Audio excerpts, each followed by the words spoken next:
Hi friends, today நான் night டின்னருக்கு சிம்பிளான ஒரு டொமேட்டோ ரைஸ் தான் பண்ண போகிறேன். பாருங்கள், அதில் ஃபஸ்ட்டு 2 ஸ்பூன் எண்ணெய் ஊற்றிட்டு 1 ஸ்பூன் நெய் ஊற்றிட்டு அதில் சோம்பும் பட்டையை போட்டு நல்லா ஃப்ரை பண்ணிவிட்டு அதில் பச்சை மிளகா போட்டு வதக்கிட்டு அதுக்கப்புறமா 2 வெங்காயம் நீட்டு வாக்கில் கட் பண்ணி வச்சுருந்தேன், அதையும் போட்டு வதக்கிட்டு அதுக்கப்புறம் அது நல்லா ப்ரௌனிஷ் கலரில் வர வரைக்கும் நல்லா வதக்கிட்டு அதுக்கப்புறமா தக்காளி போட்டு நல்லா வதக்கணும். அதையும் நல்லா நல்லா வதக்கணும். அது கூட நல்லா வதங்கிறதுக்கு 2 ஸ்பூன் உப்பு 2 ஸ்பூன் மஞ்சத்தூள் போட்டுட்டு நல்லா வதக்கிட்டேன்.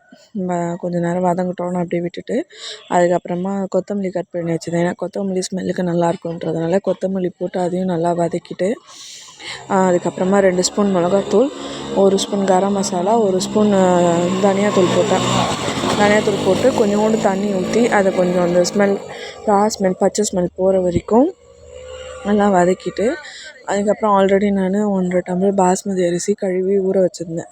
அது நல்லா அந்த ஸ்மெல் வர வரைக்கும் நல்லா கொதிச்சு கிரேவியாக வரும்போது அந்த கழுவி வச்சுருந்த அரிசியை அதில் போட்டுட்டு நம்ம 1.5 டம்ளர் அரிசி போட்டிருந்தோன்னா அதுக்கு 3 டம்ளர் தண்ணி ஊற்றணும்.